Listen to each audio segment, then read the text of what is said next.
What's up, everyone, and welcome to Court Vision. So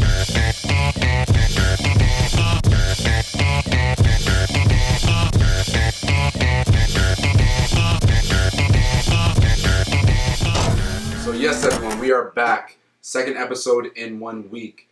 And mainly the reason why we're doing this is because 3 teams play every day, each day.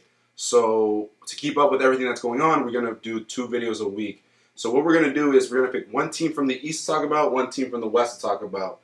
And we're going to get to our challenge later on in the video, near the end, of what we're going to be doing. So let's kick it off right now. We're going to be talking about the Raptors down 2-0 in the series against Washington. All right, so the Raptors find themselves down 2-0 against the Washington Wizards.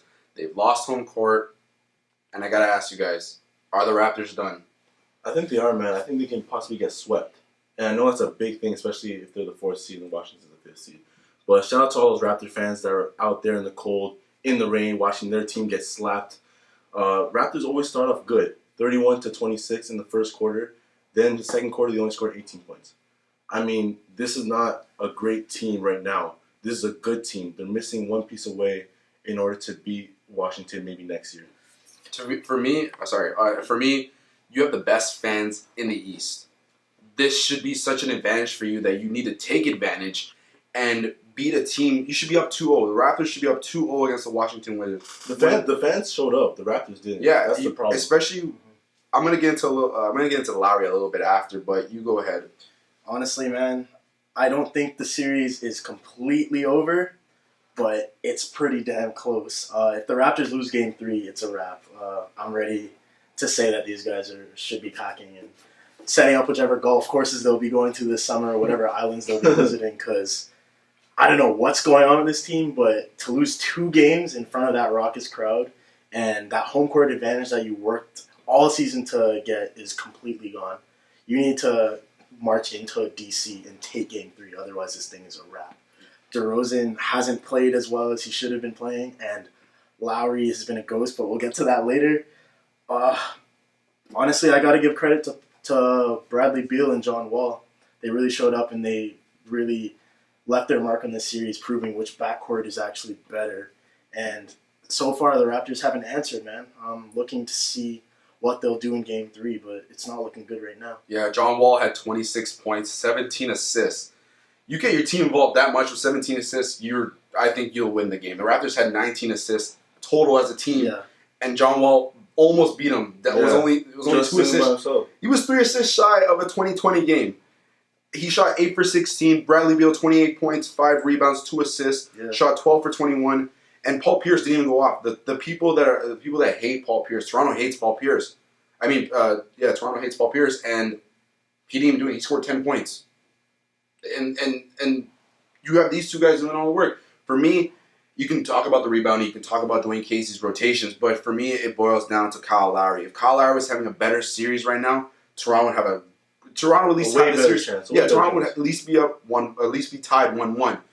Best case scenario, be 2-0, because we all know if you don't have your leader with you, you're going to struggle as a team. It's hard to win in the playoffs without your best player. Right? Well, the thing is John Wall's defense. I think John Wall's really strapping up on Kyle Lowry. I mean, 17 assists, that was Wizards franchise record for the playoffs. Yeah, they're definitely getting to him. Like, Beal's playing mind games, Pierce is playing the mind games, Wall's playing the mind games. When Bradley Beal waved that goodbye on 6 fouls in the first game, it looks like Wall and Beal are the veterans. Exactly. It looks like Lowry and DeRozan are rookies. It's crazy. It looks like it's just weird. It blows my mind, how the Raptors can't figure out to win at home with that kind of crowd. A lot of people wanted this series because they saw Toronto somehow making it to the conference finals, because they've had good fortune against Washington and Atlanta, who they would probably end up playing in the second round. But this just goes to show the regular season is totally different from the postseason, man. Washington's been there, and they did this last year against Chicago. They're a team that can win on the road. And when they put their minds to it, they're talented enough to actually take home court advantage away from someone else. And they did that to Toronto, man. Toronto has a lot of work to do to get back in the series. I think that the one thing that Raptors have a chance at is that Washington last year did not win a home game against Indiana last year in the second round. I think that's their best shot, that Toronto can actually win road games, because Washington's fans are not as hectic as the Raptor fans. Washington fans are probably one of the worst fans in the Eastern Conference. Yeah, for me, when Raptors get to Washington, Their defense needs to step up, and their offense has to be a lot more poised. DeMar DeRozan did okay when he got 19 out of 18, shooting 50%, only had 20 points. Mind you, he had 9 points in the first quarter, had 11 for the rest of the game. When you get off to that well of a start, you need to be selfish. You need to attack the rim. You need to keep shooting your shot. And Kyle Lowry needs to step up. I don't know where Kyle Lowry went, but mind you, in the beginning of the season, they were putting him as an MVP candidate. This game, the last 2 games, horrible. One game he was fouled out, and he's playing through injuries, but No excuses. yeah, no excuses during the playoffs. No excuses. He shot 3 for 10, had 4 assists, 2 rebounds, and 6 points with 4 fouls. You're a point guard. You can't have 4 assists in the playoffs, especially when you're the leader of that team. Yeah, honestly, that's not going to get it done against that elite Washington backcourt. Wall and Beal are playing way too well for Lowry. We can't the Raptors cannot let Lowry slide with this performance. He's playing too bad. They need him to play better if they don't want to get swept. It's that simple. And also, going into Game 3, their defense will have to be a lot better. Washington, oftentimes in Game 2, looked like they were running drills. Paul Pierce had his guys running a layup line in the third quarter practically. All they're running are pick and rolls, and the Raptors aren't adjusting. Dwayne Casey needs to rally his guys in order to make the series competitive. If he doesn't, then there's not much to talk about here. All right, I think we spent a lot of time on the Raptors. Let's get to the West now. We're going to be talking about the Dallas-Houston series. All right, so I have to ask you guys. Right now we're going to be talking about the Houston and Dallas series. The last 2 games, first game 108 to 118, Houston won. Last game they played 99 to 111. Houston won both games. Is Houston that good, or is Dallas just that bad? I think Dallas is that bad. Now, of course, Houston, you have to be a good team to slap Dallas that badly. But give me 2 other guys other than Ellis and Nowitzki putting in at least some work. Nowitzki, 10 points, 13 rebounds. That was an off game for him. He's getting pounded inside by Dwight Howard, Terrence Jones. He's getting just short out there. He looks like a little boy inside the paint. Yeah. And Monte Ellis, he's making him seem James Harden's a Tony Allen out there. He's making him seem like James Harden's the best defender in the league. And Monte Ellis has to play better. Nowitzki has to play better. Now with Chandler Parsons and Rondo out, I think that they're making Houston look a lot better than they normally are. For me, Dirk Nowitzki is getting worked a lot. You see guys like Dirk Nowitzki and Paul Pierce and the older guys, they have one thing to do. It's either going to be offense or it's going to be defense. And Nowitzki, for him to get worked on by Dwight Howard, Terrence Jones, Josh Smith, the whole game, it wears on your body as an older player. Yeah, so definitely. So it's going to affect his offense, and he's not there to play defense, even though he got 13 rebounds. But Tyson Chandler's there, and Tyson Chandler's looking exactly the same like Dirk Nowitzki. You can't have that Dwight Howard play like that. That's what I'm saying. You for older players have certain roles they need to do, and Dirk Nowitzki is supposed to be offense, but Houston's forcing him to play defense, which is going to Houston's advantage, where Dirk Nowitzki scoring 10 points, shooting 3 for 14, and Ellis shot 8 for 23, only had 24 points. You take 23 shots, you better have more than 45% from the field. Yeah, for sure.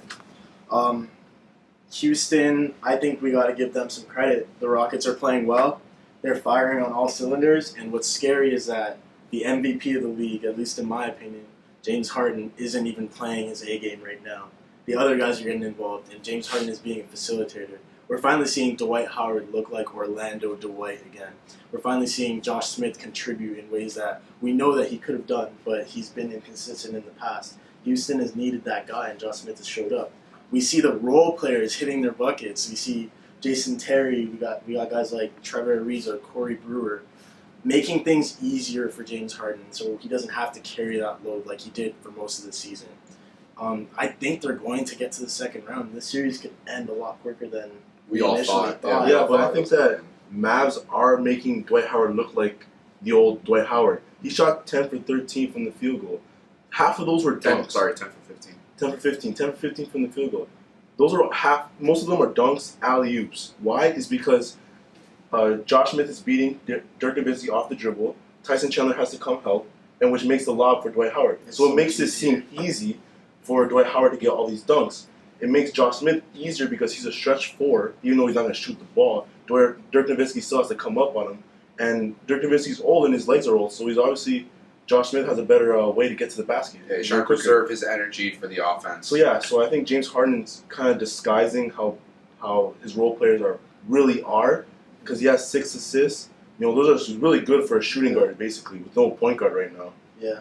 So I basically think that, Josh Smith, Terrence Jones, and Dwight Howard are basically disguising what they really are because the Mavs are that bad. Honestly, I think you have to give credit to both sides. It's not just one over the other.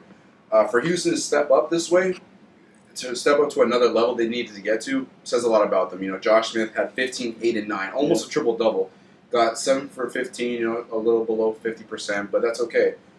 For you to have a triple-double off the bench is a big role. Especially it's Josh Smith. And it's Josh Smith who people most wrote off because Josh Smith. That's Josh Smith who almost of his way he had in Detroit.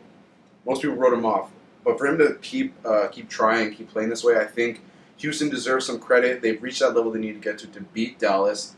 And Dallas, they've made so many mistakes. Gavin Parsons had a huge deal, needing surgery for his knee, and Rondo being out indefinitely with his back issue, and his clash with the coach that we all know that's become a huge media thing now. Yeah. That he's probably not going to resign with the Mavs that they're saying, and you already have enough attention on this series. Do you really need more bad attention on your team like this? Yeah, the Mavs are in bad shape, but again, Houston, I think the Mavs are just in a tough spot. They're playing their Texas rival. The attention's on them to actually come back. Mark Cuban's not going to take this lightly. He has a rivalry. Everyone knows that he has a rivalry with Daryl Morey from Houston. And what they're doing right now, I know Houston only did what they've had to do in terms of taking games 1 and 2 on their home floor at the Toyota Center. I get that. But how they did it, it looks like they're going to end the series pretty quickly. I'm just saying Dallas has too many problems, man. And Dwight Howard is even hitting free throws, man. He went 8 for 11. Yeah, that's what's going on? Everything is working out for Houston right now. I think that James Harden, you brought up great points. Like, he's taking it lightly, he's slowing down. Why? It's because Dallas' defense is not the way it was in the season. Is that James Harden having such an easier time to facilitate? He doesn't need to score, and he still drops 20 more. And he's still getting to the line. He's still getting to the line. 13 of 13 last night. Game 2. Yeah, so I think that Tyson Chandler is not intimidating as it was before. That's why I think James Harden's getting to the basket now. He's like, I'm not scared of you anymore. I'm going to get to the basket, and I'm going to get the fouls now. Or you're going to come help, and I can throw the lob to Dwight Howard. He's going to dunk it. Yeah, there's not enough defense on his team to match his offense potential. Rondo was a good defender, but he's out now. And you have probably J.J. Barea going to be starting. And Devin Harris is out. You have Felton. You got Raymond Felton starting? Yo, that's going to be a sweep, man. What the hell? You got Raymond Felton starting? Is he probably going to die in the first 20 minutes, man? He's going to have a heart attack. Yeah, who knows what's going to happen. Yeah, man. Dallas needs to raise its defense, but I don't see it happening. I had Houston in 6, but the way things are going, Houston can take one on the road in Dallas. It's not really on the road because they're in Texas anyway. So but you're surrounded by Dallas fans instead of Houston fans. So Houston can take one in Dallas and then finish the series off back at home. I had it in 6, but I can see it ending in 5 without a problem. Yeah, I wouldn't be surprised either, man. Yeah. So that's going to wrap it up for the Houston and Dallas talk. So that wraps up our topics for today, guys. Now let's get to the challenge we're going to have to do. How this challenge is going to work is it's going to happen after the first round. We all made predictions on the winners and losers of each series. And the loser or losers has to do the milkshake challenge. So the person with the most wrong after all the predictions we did has to do it. So guys, thanks for... man. I ain't losing. You just know that. I ain't losing. So thanks, guys, for watching. Be sure to like, comment, and subscribe. Click that right there. And see you all in a couple days. Peace!